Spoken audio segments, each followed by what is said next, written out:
Hey, what's up, you guys? I want to wish all my followers, my fans, or whatever you guys want to call it, my viewers. I would like to wish you guys all a Merry Christmas. This video was actually done yesterday. I guess it's just now loaded. But yes, I would like to wish everybody a Merry Christmas or whatever. I hope everybody have a safe and blessed day. Hope you guys open a lot of gifts, party safely, relax, enjoy. I know my ass is gonna be sleeping all day until it's time for me to take my twins out. But yeah, I'm in my work clothes because I just got off work, obviously. But yeah, I'm gonna go ahead and do the video about Love and Hip Hop Hollywood. What is this? Part 3 reunion, which we didn't need, but I guess they want to do everybody's storyline. So let's go ahead and jump into it. We leave off with Paris and Brittany B arguing with each other.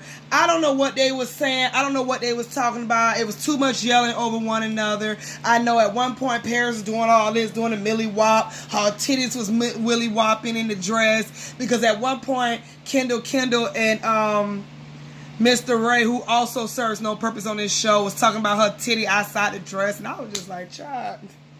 Mr. Ray said she's like a sexy pumpkin. I don't know was that shade or he was serious, but whatever the case may be. But yeah, it was too much arguing. At one point Zell gets in it, and I don't know what Zell said, but I know shut up bitch or shut up was thrown out there. I don't know, it was too much.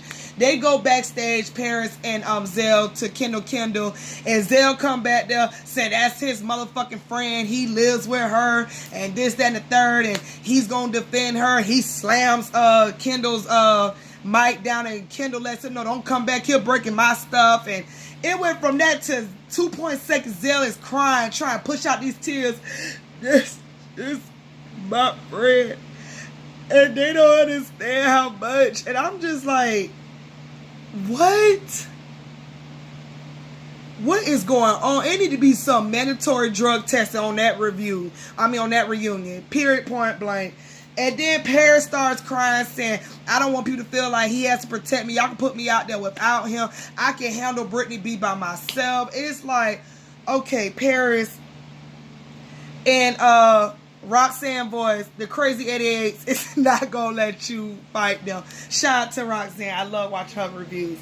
They're not going to let you fight. So this is pointless. Moving on from that, we get this scene with Immature, J-Boog, and Marcus Houston. We finally figure out why Marcus Houston's on the show.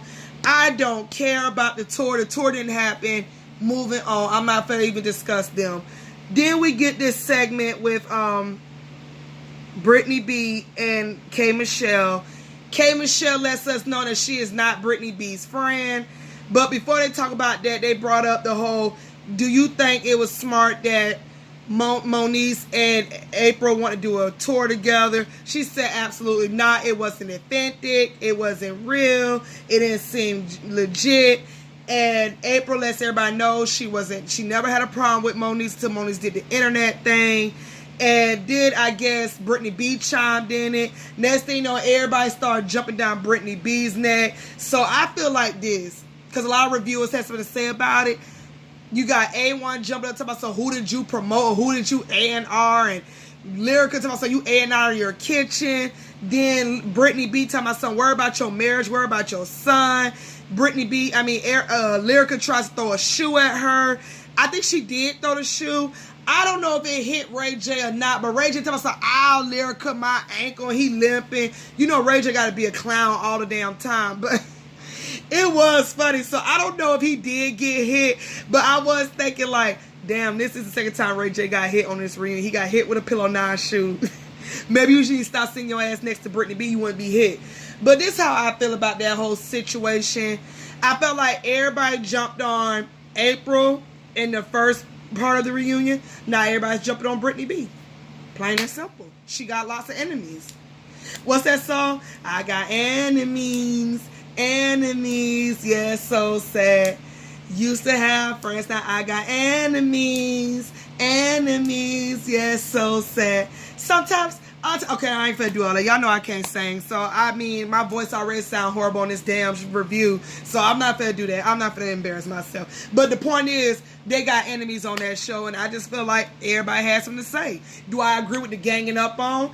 I mean, no. But when I look at Brittany B and I look at April, it was vice versa. They would have been joining a hate band on somebody too. So, whatever. Moving on. They talk about Mickey Monday and his struggles. And he lets us know that him and Slick are no longer together. I didn't know. I heard from the grapevines that Slick has cancer. I did not know that. And I don't play about cancer. Cancer runs in my family, which is why tomorrow morning before I go to work, I'm getting these girls checked out along with my depot. So, yeah, that's not funny. He didn't really get into details why they broke up, but he did mention something about they have a good chemistry. They have a lot in common. They're still cool. He doesn't feel like Trisha, a.k.a. Akon's one of many wives, was throwing shade towards her, but if she was, Slick wasn't paying no mind to it. So I was like, okay. And he lets us know that he turned down $500,000 of being on Empire to work with Akon. I still to this day feel like that was a bad decision, but Tierra Marie jumps in and says he loves music more than he loves acting. He lets us know he got a song out there with the Migos and with Quavo. He doesn't care about the percentage. He'll give up all his percentage. Everybody lets him know that's a bad idea. He told myself he just want audience. He just want to be seen in the light. So, hey, if that's what you want to do, Mickey Monday, I wish you the best. I hope you succeed because we know you living with your mom and daddy and you taking care of your daughter. I think he's a single parent. I think he did Michelle on the show because we never heard nothing about the mama or seen the mama on the show. So, I wish you the best, Mickey Monday. I'm sorry you and Slick didn't work out, but like you said, y'all cool. That's that. That's all. He said he finna hit Vegas now that he's single. Zell might be joining him. Moving on from that, we get this sad segment with Jason. And I'm not going to talk too long about Jason's storyline, but I am going to say this. I definitely believe that the way his dad treated him was wrong. I'm not saying the siblings should understand, but like I said before, I feel like if my dad did some shit like that to one of my siblings, if I was in that situation, I would feel some type of way. I'd be like, well, Dad, why you took care of us and you didn't take care of our other sibling? Our siblings shouldn't have been, you know, from foster home, no matter who his mother was. You know, that's not fair that he got molested and you're going to my school plays, you're showing me how to play ball. You know, I just feel like that was wrong. But it is what it is. Jason Lee let us know he just wanted to like work something out before his dad passed away because he is getting old. He had to do the same thing with his mom. You know, he forgave his mom before she died, so that gave her peace. He teared up. Everybody cheered him on. And I don't care for Jason Lee, but that is sad. And I feel like nobody in this world should have to go through foster care. Because let's be honest, them foster carers do not take care of them children. They don't. They don't. So I feel like this. If you're not in a state of mind to take care of no kids, don't have no kids. Period, point blank. That's why my ass is on birth controls now. I don't care what nobody say. I'm not saying I'm not in the mindset to take care of kids, but financially, I'm not where I really want to be at in life. So my twins are enough. Whether people agree with me or not. I got my twins and I got my dog in the back, y'all see. That's what me and my boyfriend share custody of. We got a damn dog named Lane. That's our daughter together. Period, point blank. I don't care what nobody says. I just feel like, you know, if you're not ready to have these kids, don't have these kids. And I do get what Jason Lee was coming from when he was saying he felt like his mom was using a cop-out when she kept saying, I did the best to take care of you. And to him, the best to take care of him wasn't leaving him in foster care. And I definitely agree because at the end of the day, those people torment those kids. You think they're being safe and secure, but they're not. I had friends that was in foster care. My boyfriend was in foster care for, I forgot how long, but I'm not going to spread his business. But, you know, it traumatized certain people and some people it don't. You can't just expect everybody when they get grown, oh, you should be over that. No, everybody in this world, because we only have one life to live, should enjoy being a kid while they can. Because the adult world is, whew. But that's all I got to say about Jason Lee's storyline. So, yeah, and I like that him and April apologized to one another. They're still not cool, but yeah, apologize. And she says, daddy, he says, daddy. Moving on with that. So there was some little maturity with that. Moving on with that segment. I skipped the part where K. Michelle mentioned that Brittany B is not her friend. Brittany B think everybody's her friend, so child, it is what it is. We had to talk about A1 and Lyrica, and people can say what they want to say about A1 and Lyrica, but let's be honest. This was the Lyrica A1 show. They had a real storyline this season, and that was their marriage. So whether people want to sit up here and be like, I'm sick of hearing about them too, I'm tired of hearing about them too, then you must never been in that situation where you was in a relationship and it's hard to walk out. You want to walk out, but then you want to stay because you're in love with the person. You must never been through that. And as a woman, I've been through that with my ex-husband. So I understand exactly where Lyrica is coming from. Now, I ain't never cheated on my ex-husband. He was doing all the damn cheating. And it's not always easy to walk away. But I do get where Lyrica's coming from with the whole aspect. She just want to show some remorse. She just want to see emotions. Because I said quick, fast, and in a hurry. Men don't show feelings. They only show strength. So I understand exactly where Lyrica was coming from. The whole time he was on that reunion, he had his shades on. He acted like he not bothered by the shit. You know, and so she just wanted him to show emotion. And when Nina asked, where do you guys see yourself at, or how's the marriage, and they start arguing, they go to yelling, he talking about something, he not gonna do that, his son is upstairs. Then at one point, I forgot what Nina asked. I think Nina said, what do you want to say to her, or something, and then they both start crying. It hits them. Then everybody else start tearing up. And to be honest, this is the first time I seen A1 show emotions. Hell, you didn't even show emotions when she moved out the house.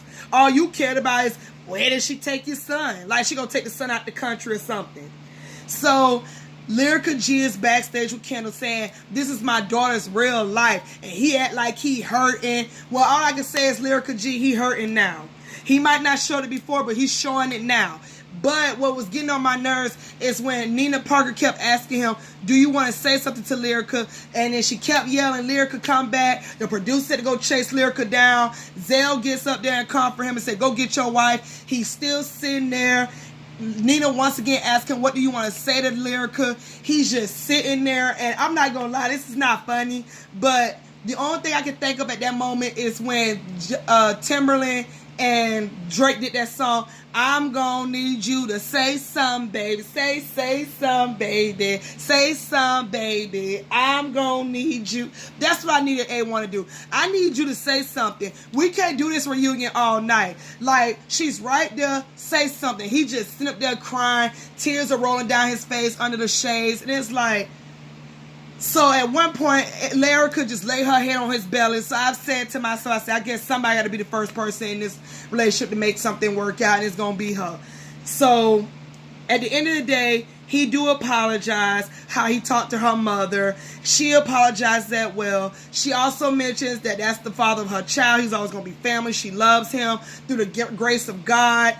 You know, maybe they can work out and they can just go to counseling. He finally says something saying that he needs to get right with God and he loves his wife. And Moniece chimes in. They do love each other. We can see that they love each other. Nina Parker says, we're rooting for you.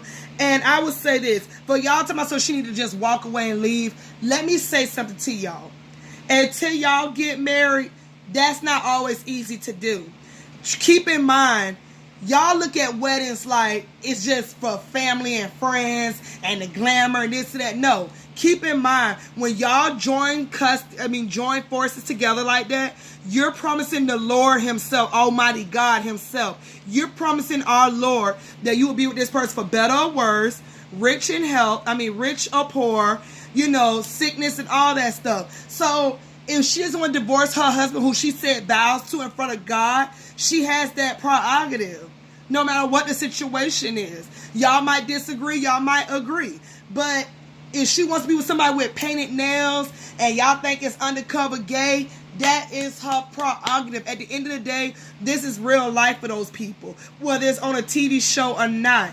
And I will say this, Lyrica, A1, stop having everybody in y'all business. Stop telling sisters-in-laws, brothers, mamas, best friends. Keep everybody out of it. You're already on a reality TV show. You don't need to have everybody in y'all business to have people choose sides between y'all two. Just keep everybody out of it and y'all will be good. last but not least, we gotta talk about Moniece.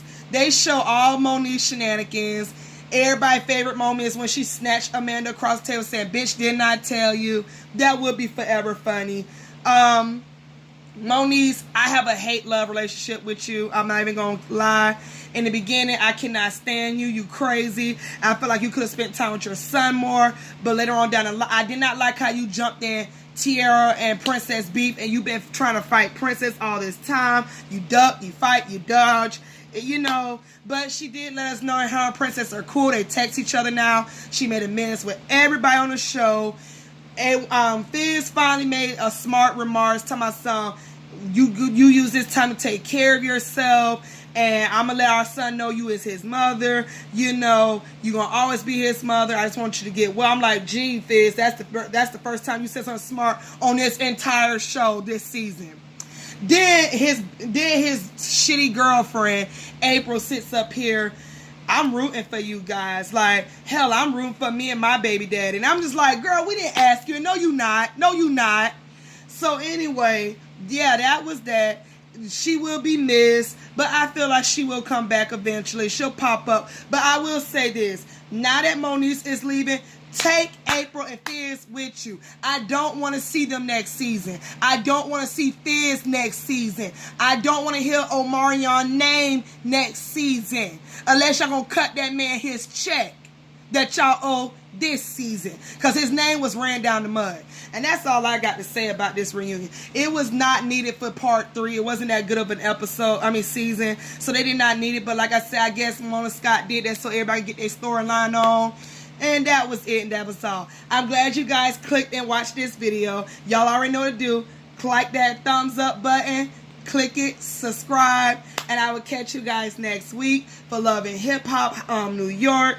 I'm going to be busy doing these videos. I'm going to be busy with work. I'm going to be busy with my best friend's wedding. So y'all got to work with me. Sometimes I'm not going to be doing reviews on Tuesdays nights. Y'all might get them no later than Thursdays. But I will get them done when I be getting off work and situated and taking a shower. And right now I'm ready to go take me a hot shower and lotion these damn feet down, baby. So I will catch you guys next week. Bye.